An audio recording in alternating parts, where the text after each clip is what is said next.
Good morning. Savitribai Phule एवं पर्यावरण शिक्षण संस्थान के B Ed second year paper 4 understanding the self के बारे में हम अध्ययन करेंगे। अंडरस्टैंडिंग द सेल्फ की यूनिट सेकेंड संप्रेषण यानी कम्युनिकेशन के बारे में हम जान रहे थे। उससे पहले हमने कम्युनिकेशन के प्रकारों के बारे में अध्ययन किया था। कम्युनिकेशन के जन संप्रेषण के बारे में हमने अध्ययन किया था। तो आज हम कम्युनिकेशन की संप्रेषण के कक्षा अधिगम पर संप्रेषण का प्रभाव के बारे में जानेंगे। Impact of communication of classroom teaching. इसके कक्षा अधिगम पर संप्रेषण का प्रभाव, इम्पैक्ट ऑफ कम्युनिकेशन और क्लासरूम टीचिंग क्या होती है उसके बारे में हम थोड़ा विस्तार से जानेंगे। कक्षीय परिस्थितियों में अधिकतम शिक्षण अधिगम की प्रभावशाली परिस्थितियां उत्पन्न करने के लिए शिक्षा एवं संप्रेषण तकनीकी के संचार माध्यमों का प्रयोग एक उत्तम साधन है। नवीन राष्ट्रीय शिक्षा नीति 1986 में भी इस ओर पर्याप्त ध्यान दिया गया था तथा समस्त प्रकार की औपचारिक तथा अनौपचारिक शिक्षा में आमूलचूल परिवर्तन का निर्णय लिया गया है। इस तथ्य का महत्व आज के उग्र शिक्षा के युग में एकाएक ही बढ़ गया है। आज शिक्षा के संचार माध्यमों का प्रयोग कक्षाओं में अधिक से अधिक किया जाना चाहिए। यही अनुशंसा सन 1952-53 में माध्यमिक शिक्षा आयोग की भी थी।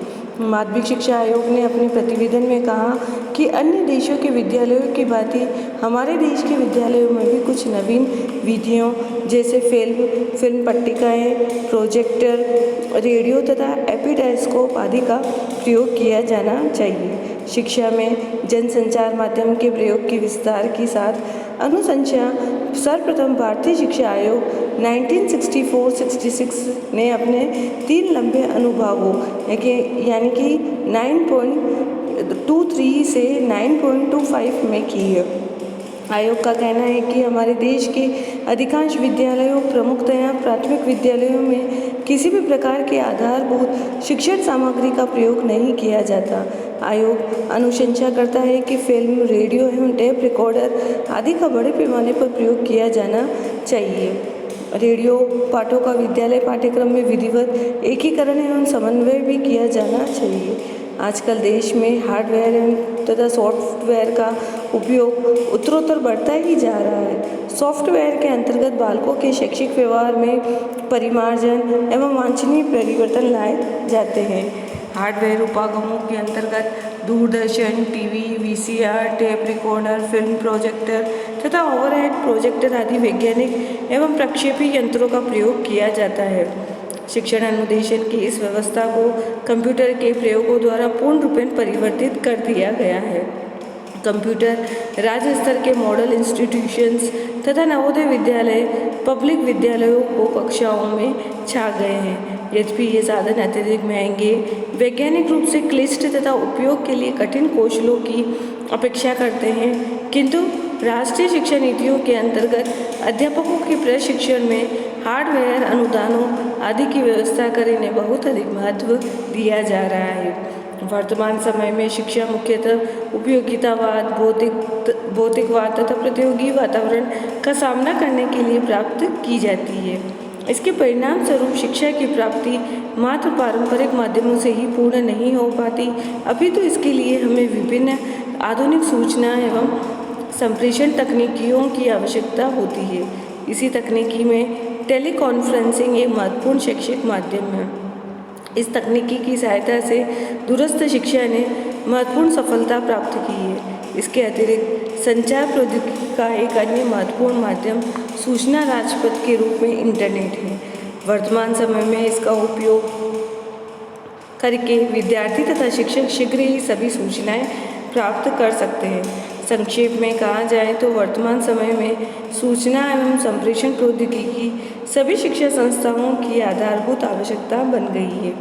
इसी के माध्यम से लगभग सभी उच्च शिक्षण संस्थाएं प्रवेश की सूचना, पाठ्यक्रम की सूचना, विभिन्न विज्ञप्ति तथा परिणाम की घोषणा इंटरनेट के माध्यम से करती है।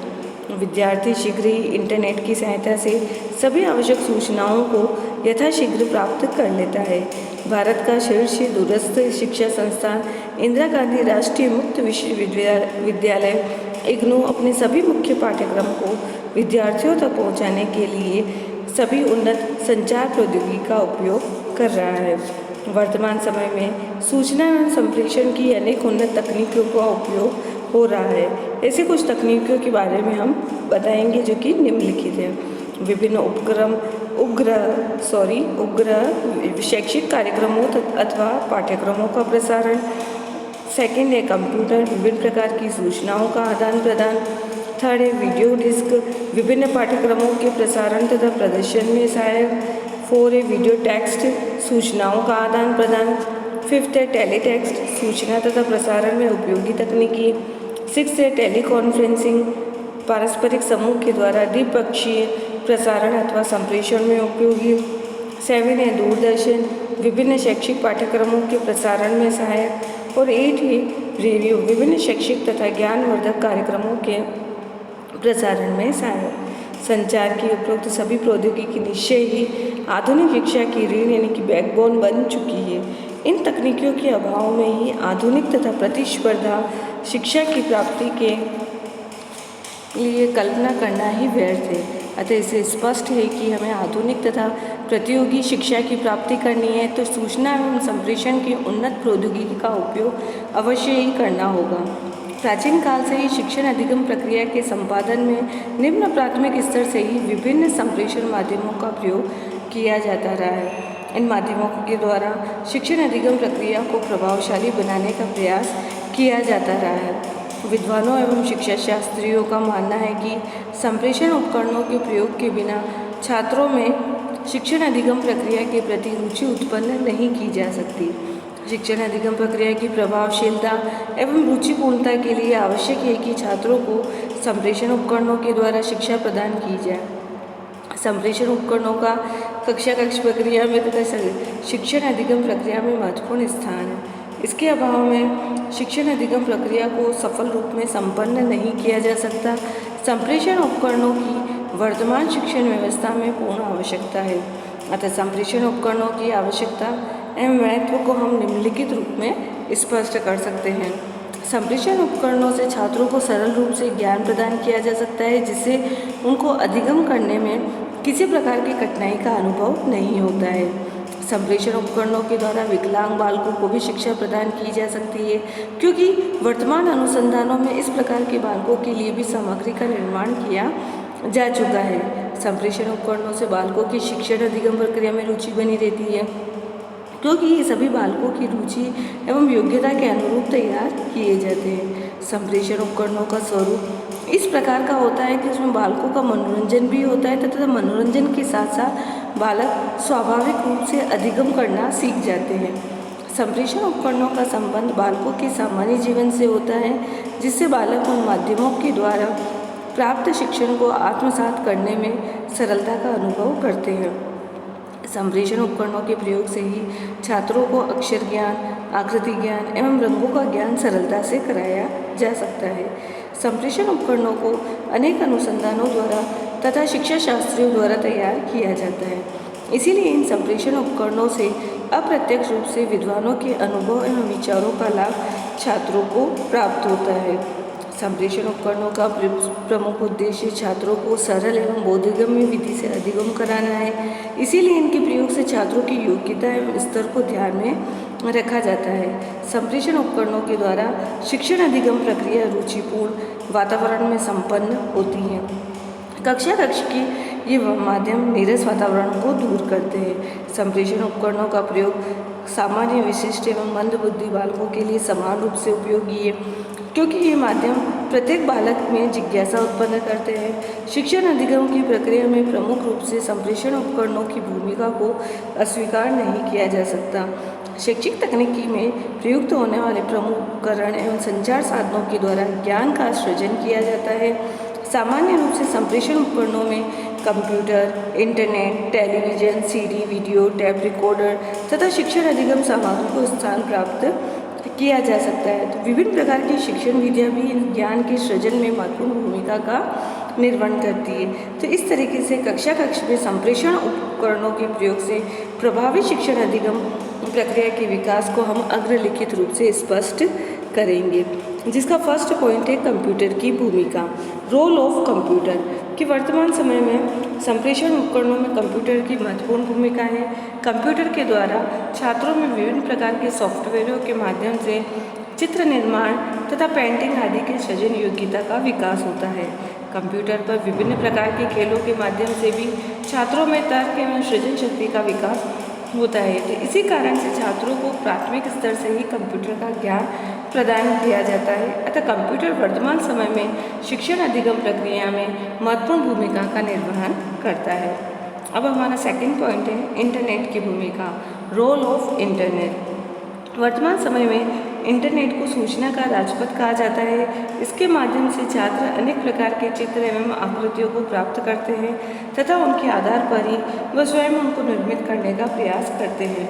इस प्रकार छात्रों में सृजनात्मक शक्ति का विकास होता है तथा वह शिक्षण अधिगम प्रक्रिया में अपनी महत्वपूर्ण भूमिका को प्रस्तुत करते हैं। तो इंटरनेट के माध्यम से ही वैश्विक स्तर की सभी आवश्यक सूचनाएं छात्रों को प्राप्त होती है।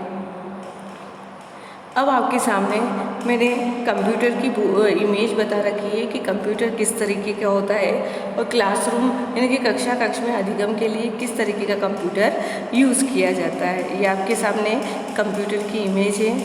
फिर है इंटरनेट की इमेज। इस इंटरनेट के माध्यम से ही कि छात्र अनेक प्रकार के चित्र और आकृतियों को प्राप्त करते हैं तथा उनके आधार पर वह स्वयं उनको निर्मित करने का भी प्रयास करते हैं कि उन्हें कौन सा डायग्राम चाहिए, उन्हें किस आकार का चाहिए। तो इस तरीके से इंटरनेट के माध्यम से वह उस अपनी इमेज में घटत बढ़त कर सकते हैं, अपनी इमेज में बदलाव ला सकते हैं। इस तरीके से अब हमारा नेक्स्ट थर्ड पॉइंट है ओवरहेड प्रोजेक्टर।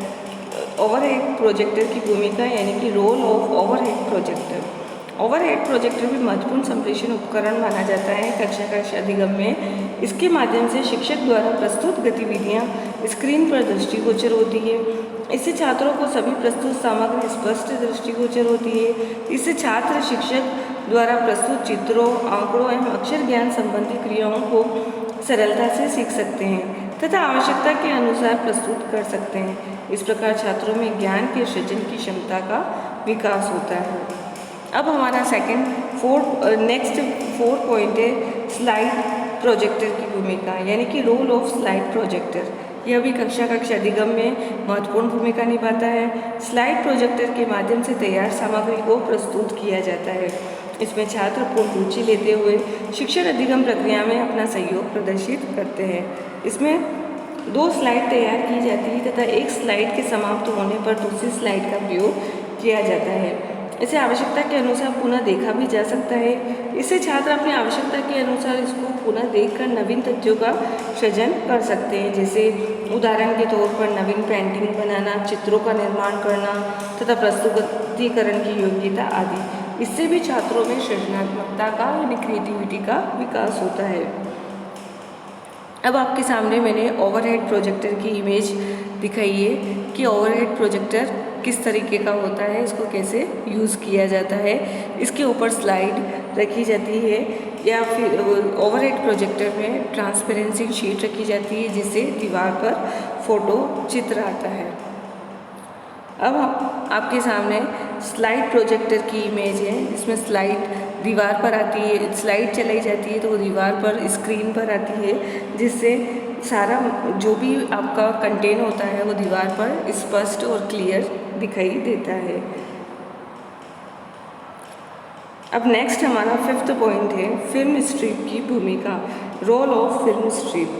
इसमें छात्रों को वर्णाक्षर सिखाने से लेकर अन्य प्रायोगिक क्षेत्रों तक की फिल्में उपलब्ध होती हैं।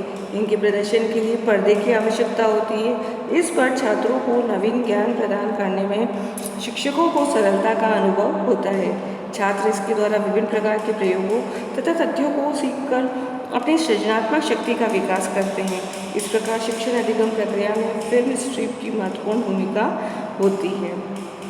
अब हमारा नेक्स्ट है टेली कॉन्फ्रेंसिंग की भूमिका, role of teleconferencing. Teleconferencing का स्वरूप श्रव्य एवं दृश्य दोनों ही रूपों में संभव होता है।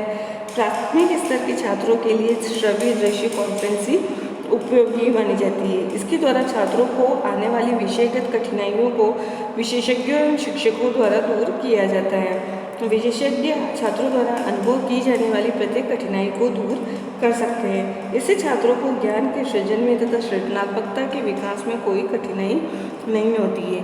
तो कक्षा कक्षीय अधिगम में टेलीकॉन्फ्रेंसिंग की महत्वपूर्ण भूमिका होती है। इसके थ्रू इस माध्यम के द्वारा छात्रों में कोई भी कठिनाई होती है तो वो अपने एक्सपर्ट से, टीचर से वो समस्या का समाधान प्राप्त कर सकते हैं। अब आपके सामने मैंने फिल्म स्ट्रिप की इमेज बताई है कि फिल्म स्ट्रिप किस तरीके की होती है। इसमें इसको चलाने के लिए पर्दे की आवश्यकता होती है। अब आपके सामने टेलीकॉन्फ्रेंसिंग की इमेज है कि टेलीकॉन्फ्रेंसिंग किस तरीके से होती है। कि आपने टीवी पर भी देखा होगा कि जब कोई राजनीतिक वार्ता हो रही होती है तो उस समय किस तरीके की टेलीकॉन्फ्रेंसिंग की जाती है। तो उसी तरीके से आज के वर्तमान समय में जब कोविड-19 चल रहा है तो उसमें भी आज सभी बच्चों को ऑनलाइन टेलीकॉन्फ्रेंसिंग के द्वारा जो क्लासें चलाई जाती है उसमें टेलीकॉन्फ्रेंसिंग के द्वारा बच्चों की कोई भी प्रॉब्लम होती है तो उनको दूर किया जा सकता है और उनका प्रॉब्लम का सॉल्यूशन करके उन्हें उनकी नॉलेज को बढ़ाया जाता है। अब नेक्स्ट हमारा पॉइंट है 7 पॉइंट, चार्ट एवं चित्रों की भूमिका यानी कि role of chart and maps.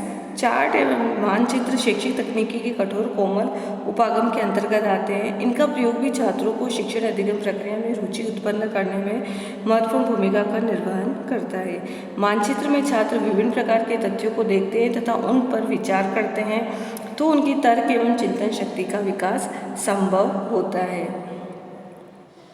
जिस तरीके से आपको सामने चार्ट और मैप की इमेज दिख रही है तो उससे कि उनको देखकर जो छात्र होते हैं वो अच्छे से मैप बना सकते हैं, मैप के बारे में जान सकते हैं, चार्ट पर किस तरीके के मैप बनाते हैं, ये सभी कुछ जानकारी इस तरीके से इन इमेज से ध्यान में रखते हुए अपने ज्ञान का वो विकास कर सकते हैं। और तर्क और चिंतन शक्ति के विकास भी इसमें संभव होता है क्योंकि वह सोचने पर ही मजबूर हो जाते हैं कि इसको किस तरीके से बनाया है, कौन सी कंट्री कहाँ है, किस तरीके से क्या किस माप के आधार पर चार्ट और मैप बनाया जाता है। अब नेक्स्ट है 8 पॉइंट है प्रतिरूपों की भूमिका यानी कि रोल ऑफ मॉडल्स। विभिन्न प्रकार के मॉडलों से भी छात्रों को शिक्षण प्रदान किया जाता है। शिक्षक द्वारा प्रस्तुत मॉडल से एक और विषय वस्तु का प्रस्तुतिकरण प्रभावी रूप में संभव होता है, वहीं दूसरी ओर छात्रों में सृजनात्मक शक्ति का विकास होता है। छात्र मॉडल से आकर्षित होकर विभिन्न विषयों पर मॉडल तैयार करने के लिए उत्साहित होते हैं। इस प्रकार मॉडलों की भी ज्ञान के सृजन में महत्वपूर्ण भूमिका होती है। यह शैक्षिक तकनीकी के कोमल उपागमों में सम्मिलित किए जाते हैं। आपने देखा होगा कि साइंस से रिलेटेड जो छात्र स्टूडेंट्स होते हैं वो अपने साइंस का जो कंटेंट होता है उसके इतने अच्छे इमेजेस, इतने अच्छे मॉडल बनाते हैं तो वो नेट पर देख कर अपने मॉडल जिस तरीके के मॉडल होते हैं वैसी तैयारी करके हूबहू वैसे ही मॉडल तैयार करने में इंटरेस्ट लेते हैं। तो इससे उनके ज्ञान के सृजन में भी डेवलपमेंट होता है और इस तरीके से उनका तर्क और चिंतन शक्ति भी बढ़ती है। फिर हमारा नेक्स्ट 9th पॉइंट है टेलीविज़न की भूमिका, रोल ऑफ टेलीविज़न। कि दूरदर्शन की भी शिक्षण अधिगम प्रक्रिया में महत्वपूर्ण भूमिका होती है। दूरदर्शन पर देश के अनेक विद्वानों के विचारों को देखा एवं सुना जा सकता है। विभिन्न प्रकार के प्रयोग प्रदर्शन के माध्यम से भी दूरदर्शन की अहम भूमिका है।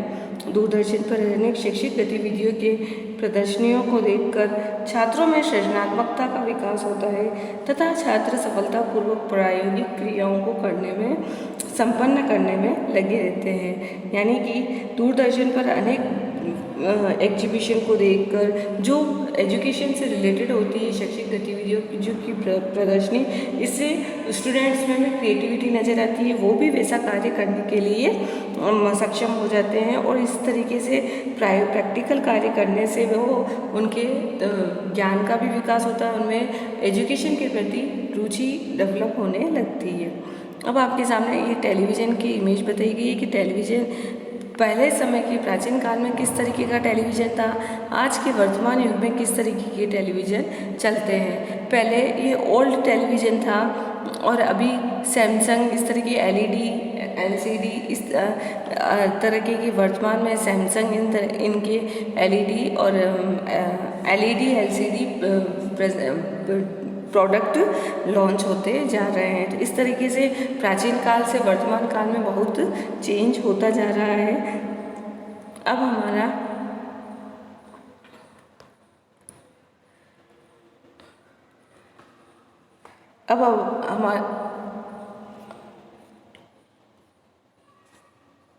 अब आपके सामने नेक्स्ट 10th पॉइंट है वीडियो यंत्र के माध्यम से सीडी का प्रयोग करके टेलीविज़न की स्क्रीन पर सीडी के अंदर समाहित सामग्री का प्रदर्शन किया जाता है। यह एक उपयोगी संप्रेषण उपकरण है। इसके माध्यम से विश्व के किसी भी शिक्षा शास्त्रियों के विचारों को एवं उसकी गतिविधियों को छात्रों के समक्ष प्रस्तुत किया जा सकता है। इससे छात्र स्वयं ज्ञान प्राप्त करते हैं तथा उस ज्ञान के प्रति चिंतन करते हैं, जिससे उनमें तर्क शक्ति का विकास संभव होता है। अब आपके सामने ये रिलेटेड जो इमेज है वो वीडियो से संबंधित है, यानी कि क्लासरूम में वीडियो चलाई गई है और बच्चों को किस तरीके से उस वीडियो के थ्रू बच्चों को ज्ञान दिया जा रहा है और कंटेंट का विस्तार किया जा रहा है। ये इस तरह क्लासरूम अप्रोचेज़ में एजुकेशन से रिलेटेड जो भी कार्य हो रहा है वीडियो से संबंधित वो आपके सामने दिखाया जा रहा है। इससे छात्र स्वयं ज्ञान प्राप्त करता है और ज्ञान के प्रति चिंतन करता है, जिससे उनमें तर्क शक्ति का विकास संभव होता है।